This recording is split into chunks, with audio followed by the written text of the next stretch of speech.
Hi అండి, నమస్తే. ఈరోజు వీడియోలో రెస్టారెంట్కి వెళ్ళే పని లేకుండా ఇంట్లోనే రెస్టారెంట్ స్టైల్లో బోన్లెస్ చికెన్ మసాలా కర్రీని ఎలా ప్రిపేర్ చేసుకోవాలో ఈ వీడియోలో చూపిస్తా అండి. దీన్ని చేయడం కూడా చాలా ఈజీ, తప్పకుండా ట్రై చేయవలసినటువంటి రెసిపీ అండి. ఇప్పుడు ఈ బోన్లెస్ మసాలా చికెన్ కర్రీని ఎలా చేయాలో చూద్దాం. ఒక మిక్సీ జార్లోకి 3 పెద్ద టమాటాలని ఇలా ముక్కల్లాగా కట్ చేసి తీసుకున్నానండి. వీటిని అందులోకి వేసుకొని ఇప్పుడు ఇందులోనే ఒక 2 పచ్చిమిర్చిని ఇలా కట్ చేసుకొని వేసుకోవాలి. దీంట్లో ఒక 8 నుంచి 10 వరకు జీడిపప్పును వేసుకొని మూత పెట్టేసి మెత్తగా గ్రైండ్ చేసుకొని తీసుకోవాలి. ఇలా ఎంత వీలైతే అంత మెత్తగా గ్రైండ్ చేసుకొని తీసుకొని పక్కన ఉంచుకోవాలి. ఇప్పుడు స్టవ్ మీద ఒక ప్యాన్ పెట్టుకొని దాంట్లో 1/2 కప్పు వరకు ఆయిల్ వేసుకోవాలి. దీంట్లో ఆయిల్ కొంచెం ఎక్కువగానే పడుతుందండి. ఆయిల్ వేడైన తర్వాత దీంట్లో కొంచెం దాల్చిన చెక్క, ఒక 2-3 లవంగాలు, ఒక యాలకు, అలాగే కొంచెం సాజీరా, ఒక బగారా ఆకు వేసుకొని ఇప్పుడు ఇందులోనే 1/2 కప్పు వరకు చిన్నగా కట్ చేసుకొని పెట్టుకున్న ఉల్లిపాయ ముక్కల్ని ఇందులోకి వేసి వీటిని ఒకసారి కలిపి ఇవి గోల్డెన్ బ్రౌన్ కలర్ వచ్చే వరకు వేయించుకోవాలి. ఇవి కొద్దిగా గోల్డెన్ బ్రౌన్ కలర్ వచ్చిన తర్వాత దీంట్లో 1 టేబుల్ స్పూన్ వరకు అల్లం వెల్లుల్లి పేస్ట్ వేసుకొని పచ్చివాసన పోయే వరకు కలుపుకోవాలి. అల్లం వెల్లుల్లి పేస్ట్ పచ్చివాసన పోయిన తర్వాత ఇప్పుడు ఇందులోకి ఇక్కడ ఈ చికెన్ కర్రీ చేయడానికి నేను 500 గ్రామ్స్ వరకు బోన్లెస్ చికెన్ని తీసుకున్నాను. కొంచెం మీడియం సైజులో ఉన్న పీసెస్నే తీసుకున్నాను. మంటని హై ఫ్లేమ్లో ఉంచి ఒక 4-5 నిమిషాల వరకు చికెన్ని బాగా వేగనివ్వాలి. 4-5 నిమిషాల వరకు చికెన్ ముక్కలు బాగా వేగిపోయి ఇక్కడ కలర్ చేంజ్ అయ్యాయి చూడండి.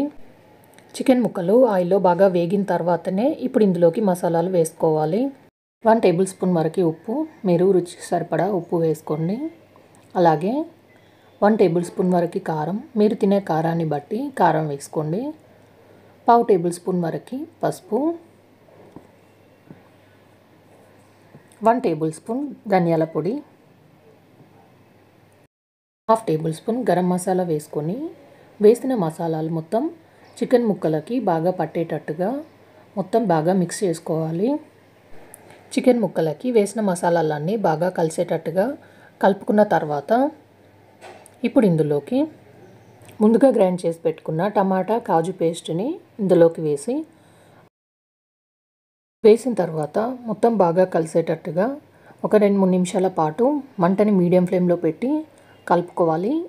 ఇందులో కాజు పేస్ట్ వేసాం కాబట్టి ఇది అడుగంటుకుంటుందండి. అలా కాకుండా ఇప్పుడు మూత పెట్టేసి మంటని లో ఫ్లేమ్లో పెట్టి చికెన్ని బాగా ఉడకనివ్వాలి. మధ్య మధ్యలో మూత తీస్తూ కలుపుతూ ఉండాలండి. ఇప్పుడు ఇందులోకి 1/2 టేబుల్ స్పూన్ వరకు వాటర్ పోసుకొని మొత్తం బాగా మిక్స్ చేసుకోవాలి. ఇలా మొత్తం బాగా కలిసిన తర్వాత ఆయిల్ సపరేట్ అయ్యే వరకు అలాగే చికెన్ ముక్కలు ఉడికే వరకు ఉడకనివ్వాలి. ఇప్పుడు ఇందులోకి 2 టేబుల్ స్పూన్ వరకు ఫ్రెష్ క్రీమ్ను వేసుకొని ఇప్పుడు 2 టేబుల్ స్పూన్ వరకు బటర్ వేసుకోండి. అలాగే ఒక 5-6 జీడిపప్పుల్ని వేయించుకొని వేసుకొని సన్నగా తరిగిన కొత్తిమీరను వేసి మొత్తం బాగా కలిసేటట్టుగా మిక్స్ చేసుకోవాలి. దీంట్లో మనం బటర్ కానీ క్రీమ్ని కానీ వేసుకోవడం వల్ల రెస్టారెంట్ స్టైల్ ఫ్లేవర్ వస్తుందండి. ఇవన్నీ బాగా కలిసిన తర్వాత స్టవ్ ఆఫ్ చేసి దించేయాలి. ఇప్పుడు దీన్ని నాన్స్తో కానీ, రోటీతో కానీ, బిర్యానీతో కానీ, రైస్తో కానీ సర్వ్ చేసుకోవచ్చు. ఈ వీడియో కనుక నచ్చినట్లయితే లైక్ చేయండి, షేర్ చేయండి, సబ్స్క్రైబ్ చేయండి.